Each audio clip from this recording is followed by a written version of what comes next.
dónde está la marca del transductor, vamos a estar perdidos. Acá con la justa yo podría decir, bueno, esto es un transductor lineal, por eso da esta forma de imagen.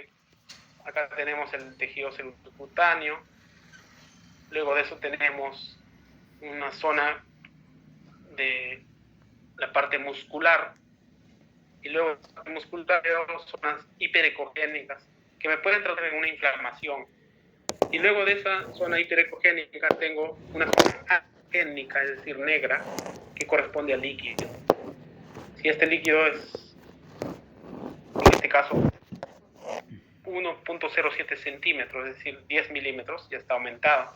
Por lo tanto, ese es un derrame, un líquido. Y luego de ese derrame veo una zona hiperecogénica que podría ser el borde óseo. Y esto sería una estructura un poco redondeada que podría ser la cabeza femoral. Hasta ahí puedo llegar con un buen esfuerzo. Pero entonces yo tengo que saber hacia dónde está la marca del transductor. Y si sé que la marca del transductor está coincidiendo con esta M, quiere decir, si la cabeza femoral coincide con esa M, quiere decir que el transductor debe estar indicado hacia la parte superior. Entonces, vamos a hacer al revés para que entiendan ahora. Entonces, la marca del transductor debe estar dirigido hacia la cabeza del paciente, en este caso hacia el ombligo del paciente. Y esa marca debe coincidir exactamente con la señal que tienes en la imagen ecográfica, que puede ser una M, una letra, un punto, lo que sea. El norte, la señal. Entonces, ahora sí, todo lo que está hacia este lado es la parte superior.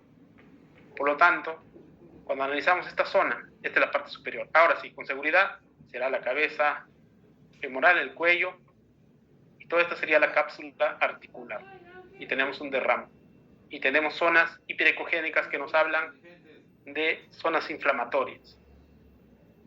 Entonces, ¿qué? De acuerdo al paciente, si este paciente tiene todos los factores de riesgo de estar en cuidados críticos, tiene el aumento de reacción fase aguda, tiene fiebre, está en un estado tóxico. Esta es una artritis séptica de cadera hasta no demostrar lo contrario. El reloj, pues, hijo. Entonces, el reloj. Ese es el detalle. Ahora sí, ya con lo anterior, vemos que esto era la parte superior, cerca de la cabeza. Tenemos la cápsula articular, toda esta zona. Cápsula articular. La efusión o el derrame, efusión anecogénico. La cabeza femoral y el cuello femoral, tal cual se menciona. Pero es importante por eso identificar la marca del transductor hacia dónde está. No sé, ¿Dayana ya empezó su clase? Sí. ¿Y la Kiara? Entonces, esta es una imagen de Para que vaya ultrasonido de la articulación de la cadera y del cuello femoral con derrame, obviamente es anormal este derrame, utilizando una sonda de alta frecuencia, no se olviden eso, que son para exámenes de partes blandas, de partes superficiales. Una vez identificado, recuerden, el manejo debe ser precoz. Entonces usted no va a decir, bueno, ya diagnostiqué, le doy su antibiótico y punto. Si usted tiene esta imagen, este líquido no solamente debe estudiarlo, sino debe drenar, porque todo este aumento de líquido está generando gran presión y va a hacer que la perfusión, la irrigación de estas zonas no van a ser adecuadas. Por más antibiótico milagroso que usted le da,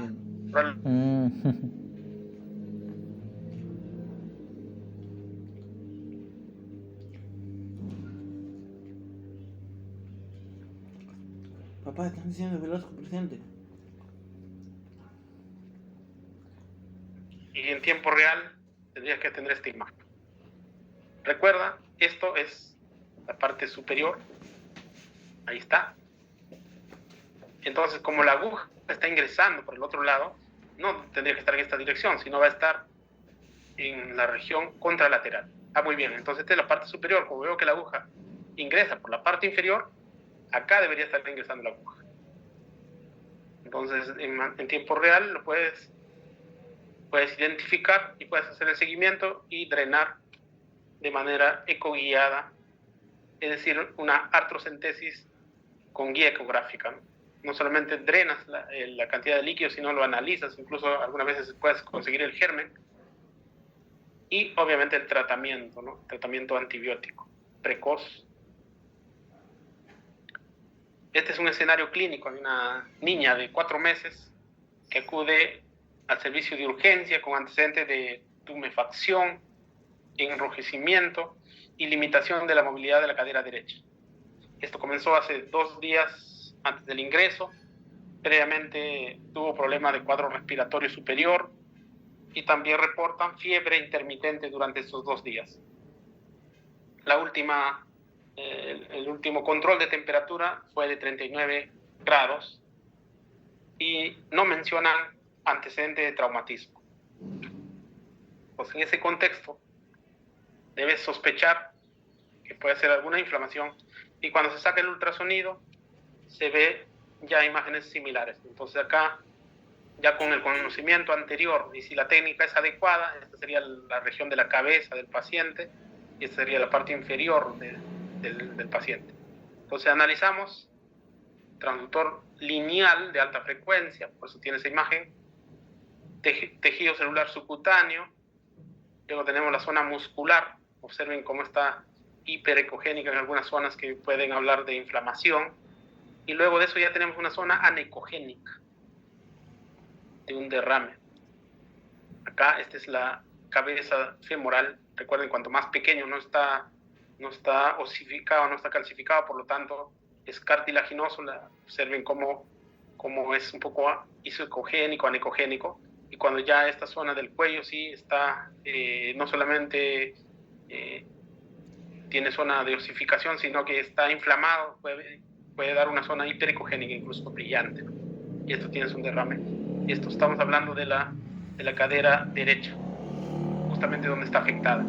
Siempre se hace ecografía de manera comparativa. Entonces ahora vamos a la cadera izquierda. Igual, transductor lineal, tejido celular subcutáneo, musculatura, y luego de la musculatura tenemos en la misma zona, haciendo la misma medida, tenemos también un poco de fusión a este nivel, pero claramente te das cuenta esa diferencia, ¿no? Acá en el lado derecho está aumentado versus el lado izquierdo. La cabeza femoral, el cuello femoral. Y no vemos esa zona hiperecogénica, ¿no? Que casi perfectamente se puede ver. Entonces, eso, en ese cuadro, en ese contexto, es una artritis séptica de cadera. No vas a pensar, no, debe ser nada más un aumento de tamaño, no hay problema, no.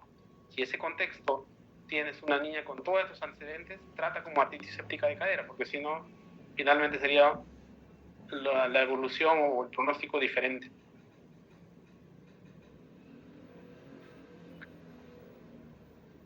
Aparte, cuando ya se mira digamos, en tiempo real, puedes ver ecos internos, ¿no? Estos ecos internos te puede hablar un poco de un líquido turbio, ¿no? Porque cuando es un trasudado, generalmente todo es homogéneo, ¿no? Anecogénico nada más.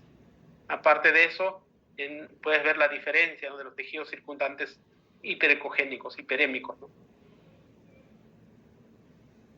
Esta misma paciente fue además tomar una radiografía y cuando hacen la lectura, ¿no? Observen esa diferencia de distancias, ¿no? Esta está subluxada incluso, esta distancia separada respecto a la otra. Entonces, cuando un espacio está separado, lo que se debe sospechar es presencia de un derrame a ese nivel, ¿no? Y si existe un derrame en este contexto, tienes que tratarlo como artritis séptica hasta demostrar lo contrario. Si por ahí lo punzas y sale pues todo normal, probablemente puede ser otro tipo de derrame, pero generalmente en este contexto, con esos antecedentes, y en este caso se trató de una artritis séptica de cadera, como se menciona. Los estudios de laboratorio en este paciente, todos salieron positivos y sugerentes de una artritis séptica, por lo tanto, ¿no? Se pone una dosis de vancomicina y apenas pones la dosis de vancomicina ya lo estás preparando para hacer la descompresión, ¿no? Es decir, retirar el líquido. Y finalmente en esta paciente, como el problema no solamente era tanto de la artritis séptica, sino ya un poco de esta luxación de la cadera, lo que tuvieron que hacer como acá se menciona, es un yeso en espica, ¿no? Un poco para fijar un poco la articulación de la cadera, ¿no? De eso se trata de este yeso en espica. Y obviamente sigue su antibiótico y su reevaluación. En este caso, cuando lo discuten, mencionan la incidencia anual de artritis séptica va entre 4 a 12 cada 100.000 niños, y esto puede ocurrir de manera aislada o puede ser secundaria a un proceso de osteomielitis. Entonces, muchas veces hay una superposición, ¿no? Entonces, uno sospecha simplemente de osteomielitis y puede dejar de lado. Entonces, hay una superposición, por lo tanto, no se descarta que una artritis séptica además puede tener osteomielitis. Cuando ya tiene osteomielitis, entonces, ¿qué imágenes son lo recomendado? Como se ha visto en este caso, se usó radiografía. Esto es importante sobre todo para planear, ¿no?, qué van a hacer de manera quirúrgica. Como ya se vio ahí, la fijación, ¿no?, con el yeso, finalmente. La ecografía tiene un papel importante porque de manera temprana te puede dar si existe derrame, ¿no?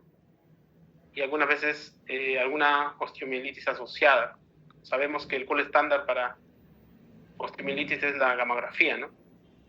Y respecto al derrame de las articulaciones de la rodilla, por ejemplo, muchas veces clínicamente puede detectarse, pero algunas veces en la cadera parece normal, pero entonces pareciera un examen clínico normal, y cuando uno hace la ecografía ya encuentra esa diferencia de derrame, ¿no?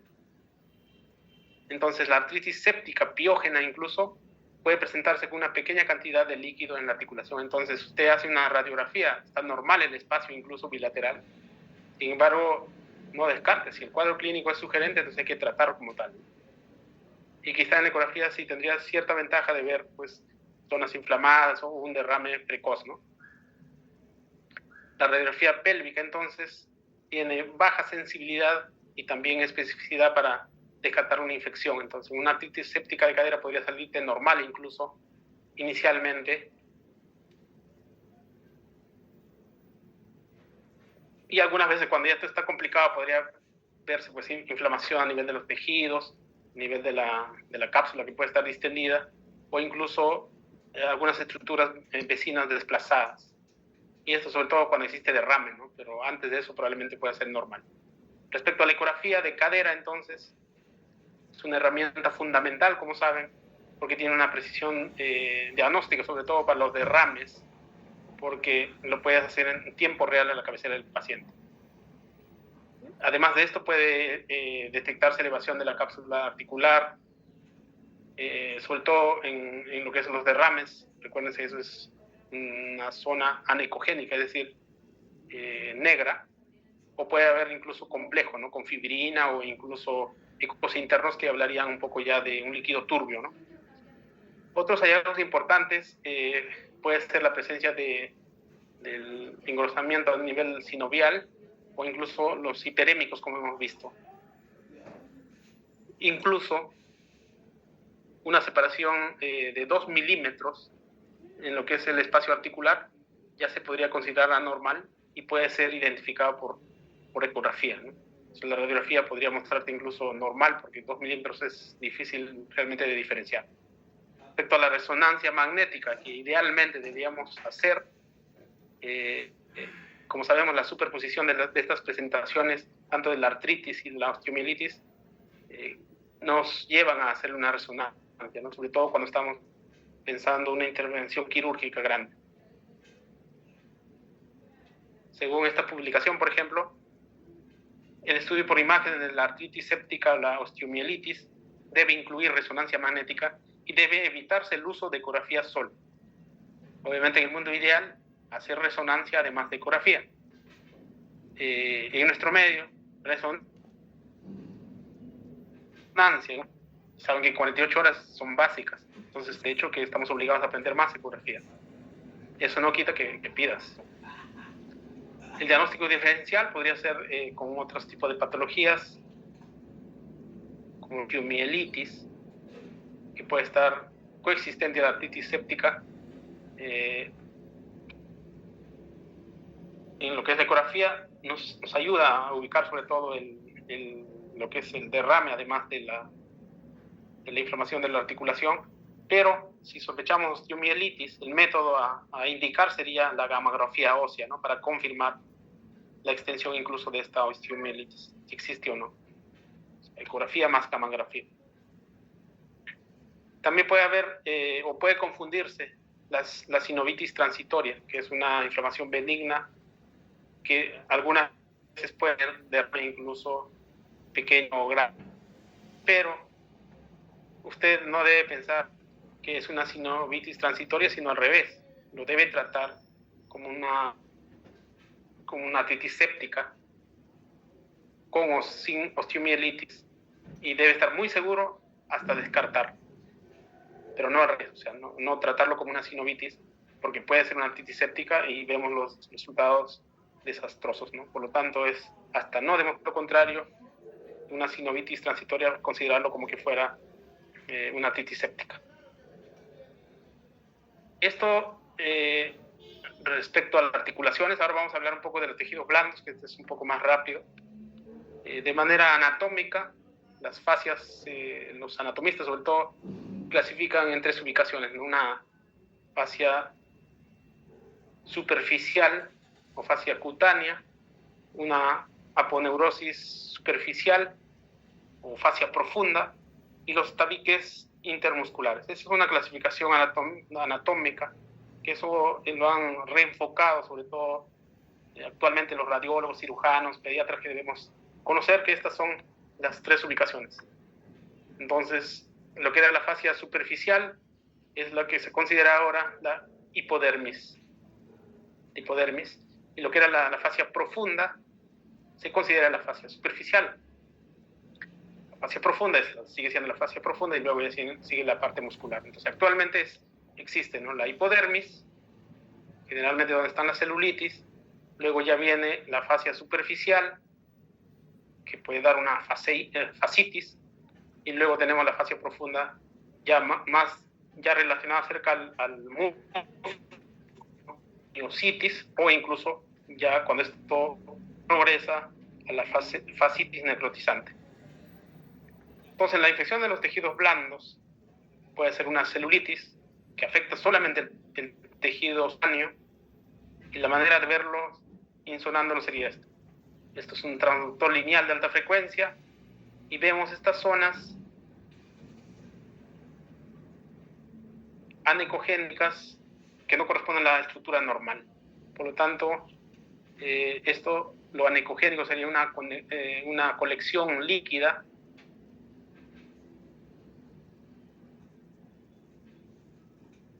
e incluso zonas hiperecogénicas que significan inflamadas, ¿no? Pero como se dan cuenta, no pasa más allá del tejido celular cutáneo. Es una celulitis simplemente. Esta celulitis puede evolucionar hacia formación de abscesos. Entonces ya no va a haber como la zona anterior, que simplemente eran el empedrado que mencionábamos, estos espacios, sino ahora ya hay zonas más anecogénicas. Definitivamente, cuando usted pone el Doppler color, no va a pintar, y esto ya más bien es un absceso. Entonces, este es un absceso, todavía respeta lo que es esa zona de la hipodermis, y todavía no llega a la fascia muscular, ¿no?, la fascia superficial. Mientras que tenemos la fascitis, que obviamente ya va a afectar a la fascia, y en la fascitis tendríamos esta estructura, ¿no? Tejido celular subcutáneo. Mira, este es un transductor convexo. Recuerden que yo quiero ver más profundo, entonces en este caso se insona con un transductor convexo. Y ya el tejido celular es toda esta zona bien superficial. Ya pasó el tejido celular subcutáneo, pasó la fascia superficial, la parte muscular, la fascia profunda. Por lo tanto, sería una fascitis esto. Y no solamente una fascitis, sino por las características de cómo tiene ya líquido libre, zonas hiperecogénicas incluso, y el paciente tiene antecedentes con marcadores infecciosos, su historia de mala evolución, deterioro clínico. Eso es una fascitis necrotizante hasta no demostrar lo contrario. Entonces, respecto a la celulitis, si es sobre todo lo que hemos visto en la parte superficial, solamente con antibióticos no hay problema. Pero si esta celulitis además ya avanza hacia un absceso identificado igual a absceso drenado. Eso lo saben los cirujanos. Entonces ustedes le dicen, miren, este ha sido una celulitis, así era la imagen. Ahora ya no solamente tiene esa imagen, sino tiene esta imagen de la anterior más zonas anecogénicas, es decir, tiene un absceso. Hay que seguir con los antibióticos, pero usted tiene que drenar. Entonces una celulitis con absceso debe ser drenada, porque si no, si acá no se irriga, por más antibiótico que usted coloque, no va a llegar. Versus la fascitis necrotizante, sabemos que es una forma grave de fascitis que requiere una intervención quirúrgica urgente.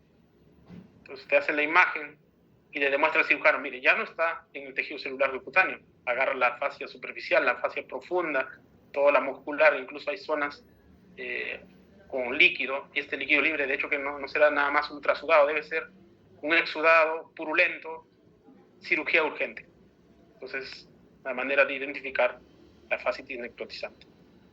Estas son imágenes que se presentó al inicio, parecen llamativas, pero no son tantas porque muchas de estas son solamente celulitis, y en algunos casos ya evolucionando un poco a líquido libre que están formándose colecciones, y esta sí ya sería no solamente antibiótico, sino tratamiento quirúrgico. Fíjense, claramente no llega a la parte muscular, no llega a la fascia. De manera similar, el signo del empedrado, ¿no? Eso, ¿se acuerdan cuando les decía que se iban al Cusco? Signo del empedrado, celulitis. Y acá pues incluso se ve una pseudocolección. Muy bien, entiendo que esto no es del día a día, pero siempre es necesario tener, sobre todo como cultura general, porque si bien es cierto, cuidados críticos va mucho con hemodinamia, va mucho con lo que es ventilación mecánica, queremos aprender inotrópicos, etcétera, etcétera, pero muchas veces se nos pasa este diagnóstico, ¿no? El paciente está tóxico, ya le dimos antibiótico, está con vías centrales, no mejora el paciente, no hay foco que estamos sospechando, pensaba que es una endocarditis, no hay nada por ahí, y de pronto le quitas la sedación al relajante muscular, el paciente no puede ni mover la articulación. Descarten una artritis séptica, por ejemplo.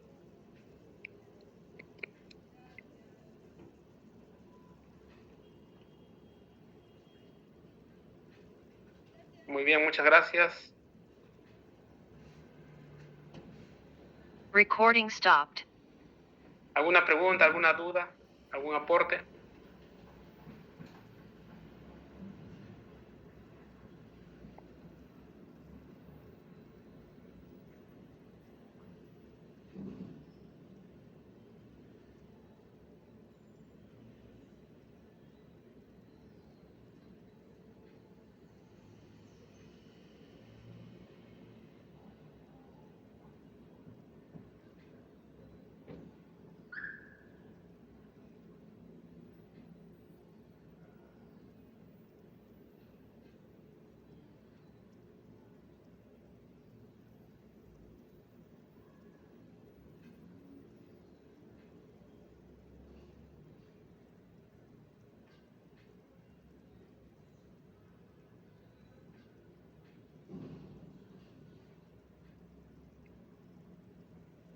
Espero que haya sido una clase entendible. Sé que es un poco árida esta parte porque no es el día a día de lo que hacemos críticos, ¿no? Pero bueno, es necesario saber.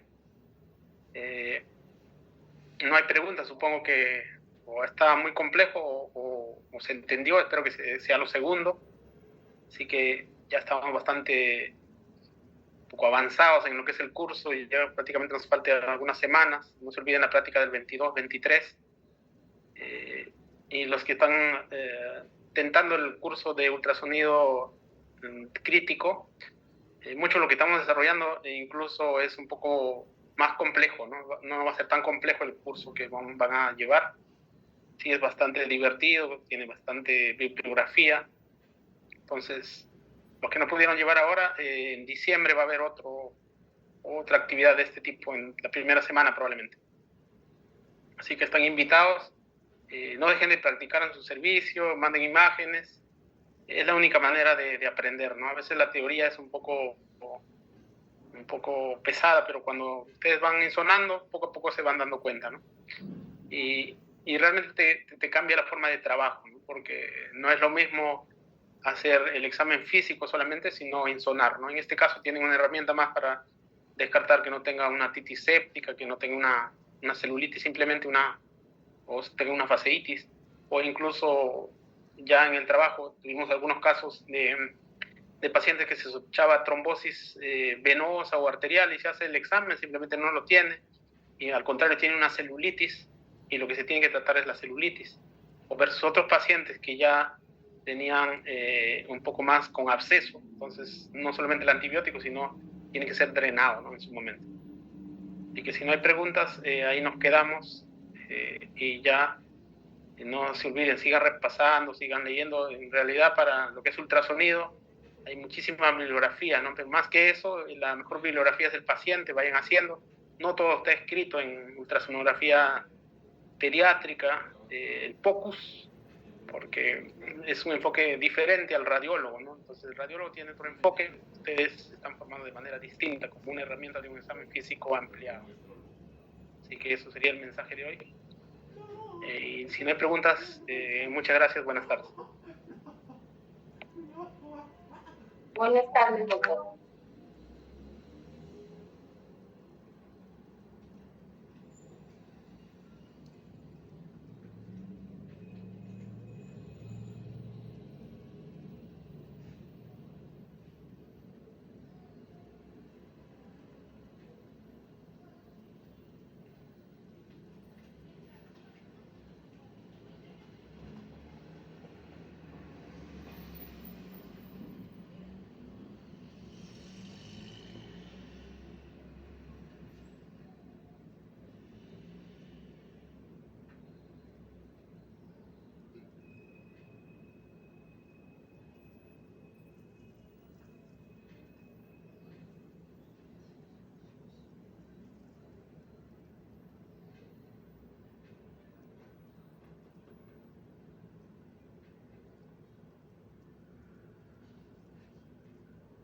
Pucha, profe, no, profe, mal trabajo.